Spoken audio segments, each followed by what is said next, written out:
उच्च रक्तचाप बहुत रोग को आमंत्रित करे कारण जिते उच्च रक्तचाप जड़े पीड़ित होती तो ता देह को अन्य रोग आसबार अधिक संभावना थाए तेबे एटा केमिति संभव हुए उच्च रक्तचाप निजको केमिति बर्तेबा एने अधिक आलोचना करबा आम सहित प्रोफेसर डॉक्टर जयंत पंडा सर अच्छा सर आप कनक न्यूज भी स्वागत करी। नमस्कार सर उच्च रक्तचाप ये पेसेंट सर आपण पाखु बहुत आसुथिबे सर उच्च रक्तचाप द्वारा बहुत रोग आक्रांत होबार संभावना थाए केमिति सर या संभव हुए। उच्च रक्तचाप एमती गोटे रोग जहाँकि आम समाज रे 70% ऊर्ध्व लोकों को आक्रांत करिछि। आपण यदि 100 जनक रक्तचाप मापिबे सेठी देखिबे अंतत पक्षे 70 जनक रक्तचाप बेसी रहुछि। आउ भारत वर्ष रे यार संख्या एते बेसी जे आमे अनेक रोग उच्च रक्तचाप सह संपर्कित करिथाउ। एही मासरे हमर जो वर्ल्ड हाइपरटेंशन डे 17 मे रे जाइछि जोठी हमें लोकों को सतर्क कलु जे उच्च रक्तचाप गोटे साइलेंट किलर बा तार किसी लक्षण न थाए। समस्ते जो भावंती मत लक्षण नहीं मते कौन रोग हबो ताहला सबुठु बड़ मिथ यह लक्षण न रही पारे और प्रथमे ताहा आपण को आक्रांत करी मृत्यु आड़ को टाणी नहीं पारे।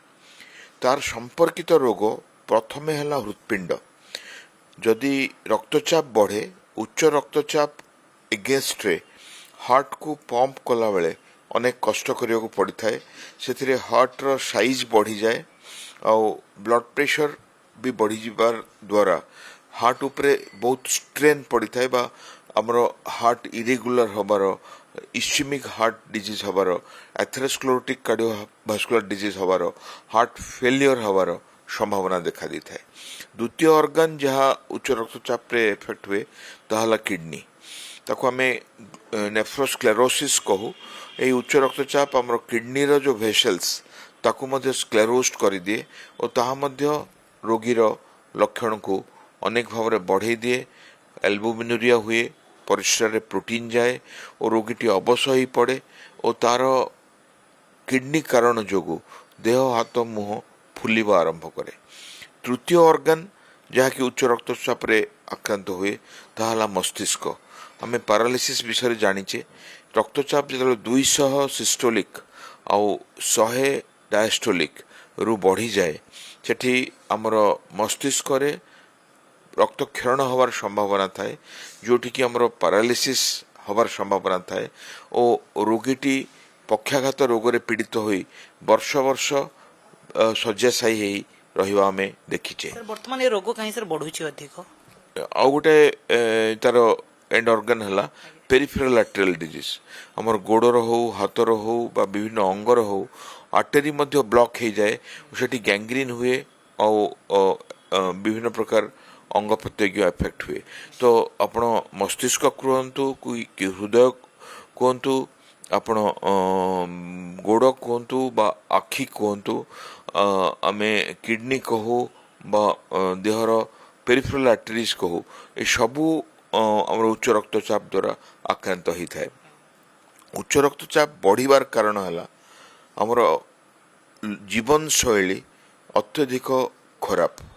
आमे फास्ट फूड खाऊचे आमे कोल्ड ड्रिंक्स पिउचे जहाँकि हठात आम रक्तचाप को बढ़ाई थाए। द्वितीय आमे व्यायाम न करी मेदबहुलतार शिकार होचे।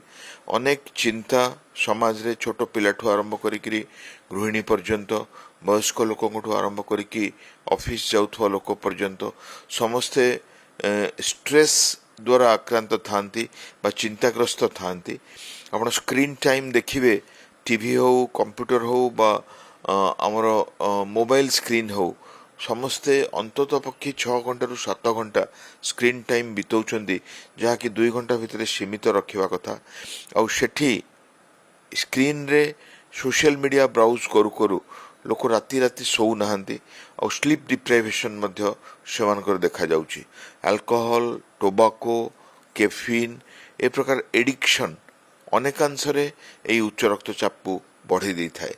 ए प्रकार जो पुअर लाइफस्टाइल मेदबहुलता चिंता निशा द्रव्य खाद्य व्यायाम रो अभाव सोशल मीडिया आउ आमर जो चिंतार विभिन्न कारण ताहा आमर रक्तचाप कारण जहाँकि आम समस्त को यही रोग और तार कॉम्प्लिकेशन रे आक्रांत कर दी थाए। जीवन शैली परिवर्तन आनिबार गोटे आवश्यक पड़ी वर्तमान अनेकांशरे आवश्यक पड़ी जोग प्राणायाम आउ गोटे सुसंजत श्रृंखलित जीवन शैली आमे पृथ्वी को शिक्षा दौचे किंतु आमे देखिबा भारत वर्ष रे केते जन जोग करूछंती बा ध्यान करूछंती बा जीवन को सुसंजत रखि पारिछंती।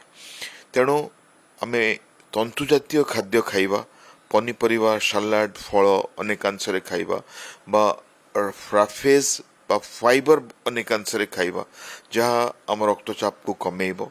अंतत पक्षे 30 मिनिट व्यायाम करिबा व्यायाम न करि पारले भी निजर जीवन शैली रे एक्टिव रहिबा जेमति कि अनेक कैलोरी बर्न करि हबो चिंता मुक्त रहिबा ईश्वरଙ୍କ पाखरे समर्पण करिबा आउ निजर कर्तव्य करि जिबा।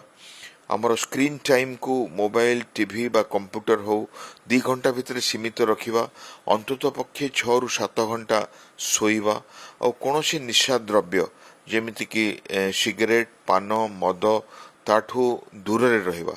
जदि आम ओजन सठिक रखिले जदि आम रक्त शर्करा सठिक रखिले आम कोलेस्ट्रॉल बा तेल अंश सठिक रखिले निहाती भाव में ब्लड प्रेशर सठिक रहिबो और आमर क्षति करि परिबो नाही।